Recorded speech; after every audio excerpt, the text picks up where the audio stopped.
মদিনার জমিনে সবচাইতে গরিব সাহাবীর নাম ছিল সৈয়দনা বেলাল আল হাবাসী রাদিয়াল্লাহু তাআলা আনহু। বিশ্বনবীর খাস মুয়াজ্জিন, ইথিওপিয়া থেকে ইসলামের সুশীতল ছোঁয়ায় এসে মদিনায় বিশ্বনবীর হাতে হাত রেখে কালিমা পড়ে মুসলমান হয়েছে। দেখতে ছিল কুচকুচে কালো, কিন্তু হৃদয়টা ছিল সাদা। মদিনার সবচাইতে গরিব সাহাবী। লজ্জাস্থান ঢাকার মতো একটা লুঙ্গি ছিল, এছাড়া আর কিছু ছিল না। শুধু আমাদের লজ্জাস্থান ঢাকার মতো একটা লুঙ্গি আছে, আর কিছু নাই। এরকম কে কে আছেন? হাত তোলেন।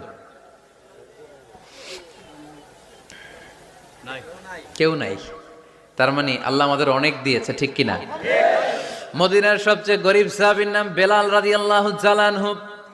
লজ্জাস্থানটা ঢাকার কাপড় ছাড়া তার কিছু ছিল না। ওই বেলাল রাদিয়াল্লাহু তাআলা আনহুকে ডেকে বিশ্বনবী বললেন, আনফিক ইয়া